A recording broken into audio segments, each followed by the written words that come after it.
22대 총선이 끝나고 어제 윤석열 대통령이 총선 결과에 대한 입장을 밝혔습니다. 이에 대해 민주당은 어떤 입장인지, 또 앞으로 여야 관계에 어떤 변화가 있을지 서울 동대문구 을 당선인이기도 하시죠. 장경태 더불어민주당 의원과 자세한 이야기 나눠보겠습니다. 안녕하세요. 네, 안녕하세요. 장경태입니다. 실시간으로 나가고 있습니다. 네. 의원님 얼굴 유튜브로 나가고 있어요. 네. 아 근데 최고위원이시잖아요. 네. 네, 당의 입장 좀 들어볼 수 있을 것 같은데 먼저 재선을 축하드립니다. 네, 고맙습니다. 이 젊은 정치인이 재선으로 가기가 쉽지 않은데 비결이 있었습니까? 네, 뭐 비결이랄 건 없고 열심히 네. 지역을 정말 사랑하고 네. 진심으로 제가 살고 있는 동네이기 때문에 아. 더 애착이 더 컸던 것 같습니다. 그렇군요. 알겠습니다. 본론으로 들어가 보도록 하겠습니다. 어제 윤석열 대통령이 총선 메시지를 놨는데요. 국무회의 모두 발언에서 더 낮은 자세와 더 유연한 태도로 소통하고 저부터 민심을 경청하겠다 이렇게 밝혔습니다. 의원님 어떻게 보셨고 또 민주당은 어떻습니까? 일단 요약하자면 국민이 뭘 모른다라는 발언으로 들었고요. 뭐 예를 들면 올바른 국정 방향으로 최선을 다했는데 네. 본인은 최선을 다했는데 국민이 체감을 못했다라는 발언이라든지 지원을 늘렸는데 청년들이 변화를 체감하지 못하고 걱정한다는 등의 발언들은 네. 나는 최선을 다하고 있는데 왜 몰라줘? 라는 발언으로밖에 보이지 않았고요. 네. 또 취임 100일 기자회견 2022년 8월 17일이 마지막 기자회견이었는데 네.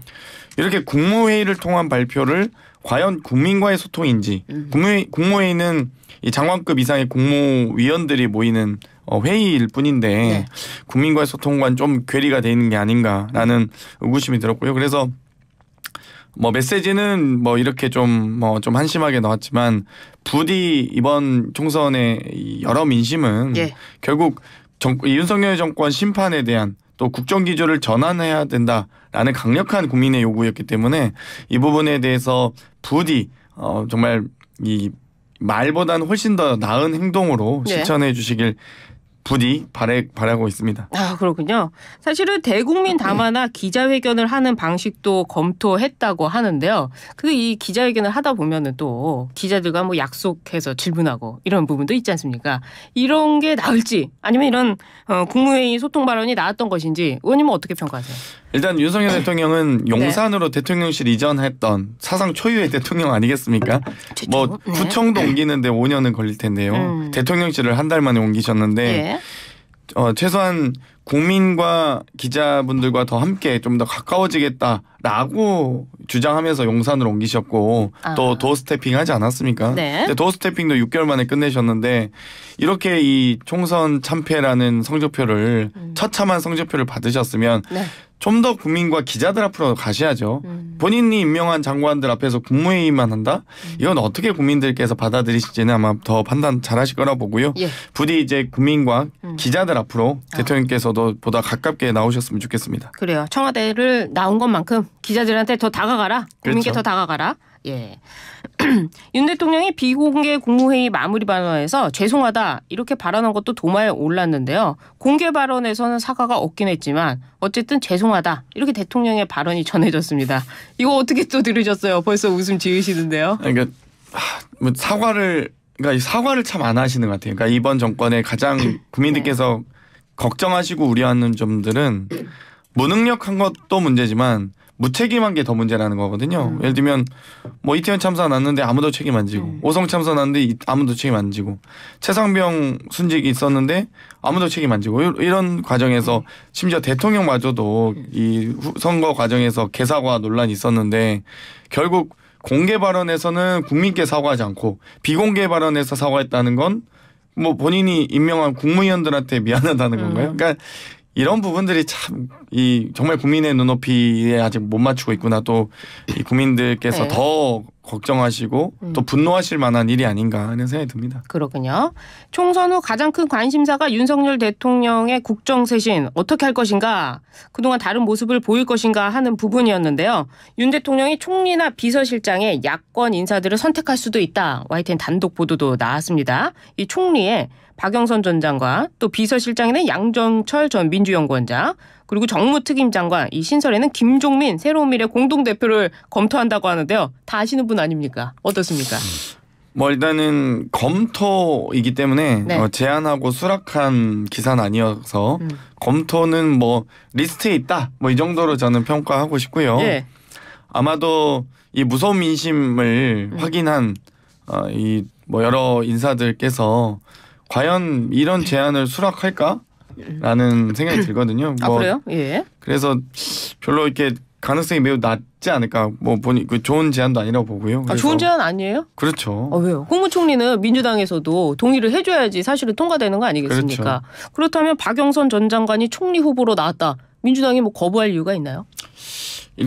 가부를 떠나서 네. 이 대통령의 진정 어린 사과와 책임 있는 어떤 노력들, 예를 들면 다음 달 초에 예정된 해병대 최상병에 대한 특검, 네. 뭐 앞으로 이 그동안 계속 거부권을 사상 초유로 또 9번이나 행사한 대통령 아니겠습니까? 예. 그러면 이제 국회와의 대화와 소통의 의지를 보여주시고 최소한 뭐 영수회담을 한다든지 예. 국정기조를 어떻게 이 야당과의 협상 파트너로서 운영해 나가겠다. 예. 이런 것들을 먼저 말씀을 하시고 나서 그 어떤 한다면? 국정 쇄신에 대한 인사 발표를 하시면 게 저는 기본적인 정치적인 도의와 수순이라 보는데 예. 뭐랄까요. 아직도 이렇게 좀 밀어붙이기식 이거 이 감을 던져줄 테니 받을래 말래 약간 이런 식으로 하면 과연 이게 대화라고 볼까요? 그래서 저는 아마 이 세 분 지금 거론된 이 세 분도 네. 되게 좀 당혹스러우실 것 같아요. 그래요? 그냥 뭐 인사치레 정도 연락을 받았을 수 있는데 네. 이런 거 뭐 검토하고 있는데 괜찮으시죠? 면 아유 검토해 주셔서 감사합니다 정도 하겠지. 뭐 그딴 소리를 왜 하세요? 이렇게 하진 않으셨거든요. 근데 예. 그냥 좀 뭐 인사치레 정도의 화답을 이렇게 뭐 검토의 긍정적 수용 뭐 이런 식으로 생각할 수 있을까? 네. 아니 어쨌든 간에 민주당 입장에서는 쇄신을 원하고 또 야당과의 소통을 원하기 때문에 총리의 민주당 출신 장관 박영선 전 장관이라든지 비서실장의 양정철 전 민주연구원장 그리고 또 정무특임 그 김종민 민주당에 계셨다 나오셨잖아요. 어쨌거나 야당 인사를 쓴다는 것 자체가 야당과의 소통을 하겠다 이런 의지로도 분명히 평가될 수 있는 거 아니겠습니까? 그러니까 이제 국무회의도 네. 마찬가지네요. 국무회의도 본인이 임명한 분들 모셔다 놓고 네. 사과 발언했다고 해서 더 국민적 공분을 산 건데 네. 이렇게 자기가 임명하겠다. 자기 대통령의 권력 자랑하지 마시고 정말 겸허한 마음으로 한다면 할 수도 있다. 영수회담부터 하시는 게 맞죠. 원래는. 그래요. 영수회담 하시고 네. 또 국회의 논의 과정을 한다면 여러 특검법에 대해서 거부권 행사하지 않는 네. 수용하는 모습을 좀 보여주신다든지 네. 뭐 이런 것부터 해야지. 지금 이 인사 사실 오히려 겉과 속이 다르다고 보는 게요. 지금 법률수석실 신설한다는 거 아닙니까? 네. 저희가 야당의 요구 조건이 네. 민정수석실 부활이 아니었습니다. 그 민정수석실은 아니라는 거예요. 대통령 특별감찰관을 예. 임명하라는 것과 더불어 만드실 거면 제2부속실을 만들어 달라. 김건희 여사 좀 제발 좀 예. 좀 책임 있는 자세로 활동하실 수 있게 해달라. 예. 제2부속실을 신설을 요청했었지 민정수석실 부활을 요청한 적이 없습니다. 그렇기 때문에 좀 책임 있는 모습 보여달라. 좀 겉과 속이 다르다. 제가 보기에는 알겠습니다. 이렇게밖에 안 보입니다. 말씀 중에 영수회담 얘기를 해주셨는데요. 영수회담은 이제 제왕적 총재 시절에 쓰던 발언이라고 홍익표 원내대표도 한번 이야기를 한 적이 있는데 야당 대표로 표현을 할게요. 네. 예, 이재명 대표와 윤석열 대통령 간의 회담 가능성 모두가 열려있다. 대통령실은 입장을 얘기했는데요. 가능성 있다고 보십니까? 그러니까 이제 지금 윤석열 정권 또 대표적 특징이 네. 뭐 이준석 대표도 윤핵관 이렇게 표현을 하면서 네. 당내 관계자들 얘기했는데 계속 대통령실 고위 관계자 발로 나오거든요. 네. 익명으로. 아니 모두가 열려 있다. 야당과의 소통, 국민과의 소통하겠다라고 하는 건 대통령실 대변인이 발표해도 네. 하나도 손색 없는 메시지죠. 이왕이면 떳떳하고 당당하게 네. 소통하겠다. 모두 열려 있다. 이렇게 해야지 왜 자꾸 익명의 관계자 발로 나오는지 정말 좀 이것도 좀 한심하다 봅니다. 아니 근데 이 야당 대표 이재명 대표와 만남의 가능성 아예 없는 건 아니지 않습니까 지금? 저희는 만나겠다. 어떤 형식으로든 해달라 네. 요청을 했고요. 예. 거기에 대해서 저는 대통령실 대변인 정도 뭐 혹은 홍보수석 정도로가 좀 이렇게 우리가 모두가 열려 있다 이 정도 발언을 했으면은 좀 긍정적으로 검토하고 저희가 좀 책임 있게 무게감 있게 코멘트를 할 텐데 네. 익명의 관계자 발로 나온 걸 코멘트. 이건 안 된다. 네, 참 한심합니다. 알겠습니다. 다른 쇄신안 중에 하나로 시민사회수석실은 폐지를 하고 이 법률수석실을 신설하는 방안 지금 검토하고 있다고 말씀을 드렸는데 이게 사전 기능은 부활하지 않는다고 했어요. 사실은 윤석열 대통령의 가장 일성으로 민정수석실을 없애는 거 이게 그 권력을 가진 사람들 입장에서는 놓치기 싫은 수석실이었는데 이걸 지금 폐지하고 법률수석실을 신설한다는 겁니다. 민주당에서는 어떤 의미로 이걸 보고 계세요? 일단 뭐 민정수석실은 기본적으로 사정기관에 대한 지휘까지는 아니죠. 여러 관리 책임 있는 담당하는 수석실이었는데 대통령의 이 스타일 자체가 워낙 또 이번에 검찰 정권이기 때문에 본인이 직접 뭔가 지휘할 수 있는 듯한 모습을 보이고 있어서 저희가 검찰 공화국이라고 비판했던 거거든요. 네. 이번에 민정수석실 특히 이제 법률수석실이라고 표현하는 이 수석실은 공식기관 비서관실과 지금 법률비서관실을 관장하도록 하는 것으로 보이는데요. 네, 어떻습니까? 보통 이 사정기관에 대한 지휘 관리뿐만 아니라 여러 이 공직자들에 대한 기강을 더 잡겠다. 네. 지금 가장 우려하고 걱정하는 게 레임덕 아니겠습니까? 네. 이 레임덕으로 빠지지 않도록 공직기강을 좀 더 바로잡겠다라는 정도로 보이고요. 예. 저는 뭐 법률수석실을 만드냐 안 만드냐는 뭐 별로 중요하지 않다고 봅니다. 솔직히 지금은 제2부속실을 만드느냐 안 만드냐가 더 예. 관건이다. 다시 한번 말씀드리고 싶습니다. 언제 만드는지 한번 지켜보도록 하고요. 네. 총선 결과를 두고 부산의 박수영 의원은요. PK 그래도 의석은 5석 늘었고 또 전체적으로 보면 득표율 격차는 5.4%로 줄었다 이런 평가를 했어요. 어떻게 보고 계십니까? 이번 22대 총선이 정말 국민이 옳고 무섭다고 생각하는 게요. 네. 민주당 역사상 야당 과반은 최초입니다. 그러니까 4년 전에는 저희가 여당으로서 치렀고요. 그 4년 전에는 정권에 대한 지지 혹은 코로나 과정에서의 여러 국민적 어떤 국가적 대처를 잘했다라는 평가였다면 이번엔 저희가 야당이거든요. 예. 결국 그 야당이라는 말은 윤석열 정권의 이 정말 회초리를 드신 건데 예. 이렇게 희망회로 혹은 정신 승리하듯이 5석을 늘었기 때문에 잘했다. 그렇게 생각하는 국민의힘 국회의원들이 뭐 대통령실에 지금까지의 노력들이 다 무색해지게 이 한마디로 그냥 끝난 겁니다. 그래도 5석 늘었다. 이러면 대통령실이든 요즘 한동훈 비대위원장은 바보라서 지금 사퇴한 겁니까? 그러니까 이런 말 자체가 네. 더 이런 대통령의 노력과 혹은 한동훈 비대위원장의 사퇴 등을 정말 폄하하는 발언이죠. 오히려. 네, 굳이 안 해도 될 말을 왜 하셨는지 모르겠네요. 근데 이 반대로 저희가 인터뷰를 해보니까 PK, TK에서 민주당이 그 의석을 좀 잃었잖아요. 그 부분에 대해서 이런 민주당의 입장이 있더라고요. 그래도 표차가 얼마 안 났기 때문에 사실상 다 이긴 건 아니다. 이런 평가를 민주당에서도 했던데 또 심지어 김준혁 후보라든지 양문석 당선인이 있는 지역에서는 또 무효표도 많이 나오지 않았습니까? 그런 부분에서 이제 반대로 얘기한 것 같은데 PK, TK의 의석수 이런 부분은 또 민주당 어떻게 평가하십니까? 그래도 이 부울경 지역에 네. 여러 이 득표력이 점점 그래서 민주당이 높아지고 있습니다. 지금 사실 그렇기 때문에 저는 일단 우리가 권위주의 타파와 지역구도 완화에 대한 측면에서는 충분히 의미 있는 총선이었다 보고요.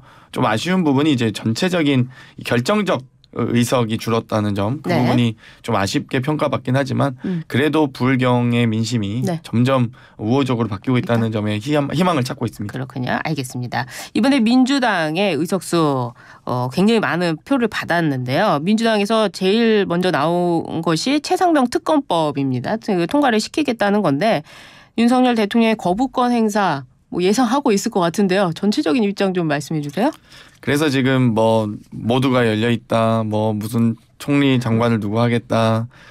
사과 법률수석실을 만들겠다. 이런 것들이 다 저희가 결국 이 관건은 네. 거부권 행사입니다. 그렇기 때문에 네. 다음 달 5월에 아마 본회의가 2번 정도 예상되고 있는데요. 네. 그 2차례의 본회의 중 패스트트랙에 이제 상정돼서 이미 본회의 상정이 예고된 이 해병대 최상병 네. 특검에 대해서 과연 윤석열 대통령이 어떻게 할 것인지 그동안은 지금 다들 국민적 공분을 샀던 게 이종섭 전 국방부 장관의 호주 대사 뭐 임명이라든지 또 심지어 국방부 군사보좌관이나 대통령실 국방비서관들의 장군 승진 네. 혹은 또 신범철 차관이나 임종득 뭐 국가안보실 2차장의 뭐 국민의힘 공천 이런 것들 때문에 아니 다 장군 승진하고 공천받고 영전하는 모습을 보면서 국민들이 더 분노했고 그게 사실 저는 그 과히 아주 시초였다고 봅니다. 이 총선 참패에. 네. 그렇기 때문에 이번 거부권 행사 할지 안 할지 또 국민의힘 이미 당내에서도 이 최상병 특검 해병대 특검 관련돼서는 수용해야 된다라는 입장들이 나오고 있기 때문에 아마 다른 모든 어떤 제안과 노력들이 아마 이 거부권 행사로 다 이 물거품이 될 수 있다. 그렇기 때문에 저희는 이 최상병 특검을 아주 주목하고 있습니다. 그렇군요. 알겠습니다. 민주당에서는 차기 원내대표 선출에도 관심이 가고 있는데요. 유력한 후보군으로 뭐 친명계가 주로 거론이 되고 있습니다. 지금 벌써 이재명 대표가 연임해야 된다 이런 얘기까지 나오고 있는데요. 어떻습니까? 원내대표에 누가 또 될 것 같습니까? 뭐 여러 하마평이 있는데요. 네. 아직은 뭐 저희가 총선 직후에 감사 인사를 드리고 있는 과정이기 때문에 네. 뭐 유력하게 검토되거나 이런 건 없습니다. 그리고 이제 뭐 친명 비명 할 거 없이 네. 저희가 어찌됐건 여러 정치 지도자들과 가까운 분들이 어찌됐건 역할을 하는 것도 정치적인 순리이기 때문에 네. 뭐 저희가 뭐 여러 후보군이 있습니다만 아직은 뭐 좀 더 지켜보셔야 될 것 같습니다. 근데 이 당권을 두고서요. 이 당대표 이야기도 나오고 있는데 이재명 대표 연임 얘기도 나오고 있습니다만은 국민의힘에서는 그 도봉의 김재섭 당선인이 당대표가 돼야 되는 거 아니냐 이런 얘기도 나오고 있는 만큼 민주당에서는 또 여기 수도권 재선 아닙니까? 의원님이 또 당대표로 또 나올 수도 있는 거 아니겠어요? 아니, 전혀 저는 그것보다는 네. 어찌되건 이재명 대표께서 국민들의 아마 대표께서는 안 하고 싶어 하실 것 같긴 한데 네. 왜냐하면 챔피언이 됐는데 챔피언이 방어전을 빠르게 치를 필요는 없거든요. 그렇기 때문에 이미 총선 압승으로 충분히 국민의 지지를 또 사랑을 받으셨고 네. 다만 아마도 그만큼 또 무겁게 생각하고 계실 것 같긴 해요. 왜냐하면 국민께서 제대로 국회 운영을 해달라는 명령을 주셨는데 네.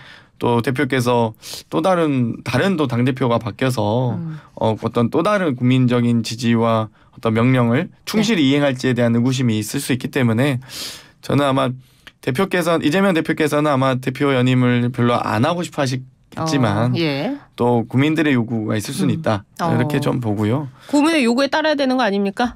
뭐 아직 근데 좀 뭐 지금은 원내대표 선거와 국회의장 선거까지 저희가 일단 22대 국회 원구성이 좀 먼저라고 봅니다. 그 이후에 이제 전당대 얘기가 나오겠죠. 그래요. 이재명 대표의 연임이 아예 가능성이 없는 건 아니군요. 알겠습니다. 조국 혁신당이 교섭단체 구성을 위해 노력하겠다 이렇게 밝혔는데요. 어떻습니까? 이 민주당과 조국 혁신당의 관계 좀 짧게 좀 설명해 주세요. 저는 교섭단체는 일단 뭐 정무적인 걸 다 떠나서 기계적으로만 말씀드리면 네.